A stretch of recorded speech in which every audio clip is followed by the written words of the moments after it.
সুপ্রিয় দর্শক মণ্ডলী, আসসালামু আলাইকুম। আমি একটি লাউয়ের ক্ষেতে, ফানি লাউ যাকে আমরা বলে থাকি, লম্বা লম্বা এই লাউগুলো, যাকে আঞ্চলিক ভাষায় কদু বলা হয়ে থাকে এলাকাভিত্তিক ভাষায়। সেই লাউয়ের চমৎকার ক্ষেত, ফুল ফুটে আছে, তবে লাউ কেবলই ধরতেছে, টুকটুক করে ধরতেছে। এগুলো সাধারণত মাচার উপরে তৈরি করা হয়। মাচার উপরে এই ছোট ছোট লাউ কেবলই ছোট ছোট হয়েছে। এই যে লাউয়ের,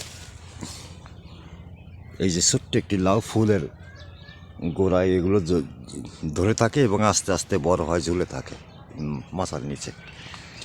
আমি আপনাদেরকে দেখাতে চলেছি যে মাচার নিচে সামান্য এখনও লাউ তেমন একটি হয়নি, তবে হওয়ার পথে। আশা করি কৃষকের ভাগ্য খুলবে। এই লাউ হওয়ার পরে ছোট্ট মাচা তৈরি করেছে, বড় আকৃতি, চারিদিকে জাল দিয়ে ব্যারিকেড দেওয়া হয়েছে এবং এই মাচার নিচেই লাউ ঝুলে থাকে। আমি আপনাকে দেখানোর চেষ্টা করতেছি। এই দেখুন মাচার নিচে লাউ, এই একটি লাউ ঝুলতেছে। ওই যে লাউ কেবলই লাউ ধরেছে।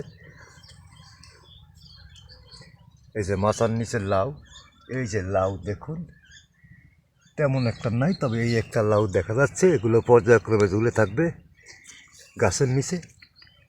এই যে লাউ, এই যে মাচার নিচের লাউ, আর উপরে লাউয়ের ডগা, যাকে আমরা পাতাগুলো খেয়ে থাকি, ডগা হিসাবে ছোটো ছোটো লাউ কেবলই আসতেছে।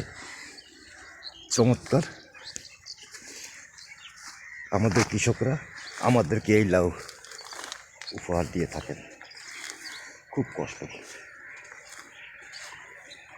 লাউ ক্ষেতের পাশেই কৃষক কাজ করতেছেন টমেটো ক্ষেতে। লাউ ক্ষেতের পাশেই টমেটো ক্ষেত, যে ক্ষেতে কৃষক তার স্ত্রীকে সহাবদায় কাজ করতেছেন, পরিষ্কার পরিচ্ছন্ন করতেছেন। লাউয়ের ডগা ফেলে দিতে হবে কিনা। চমৎকার। এই যে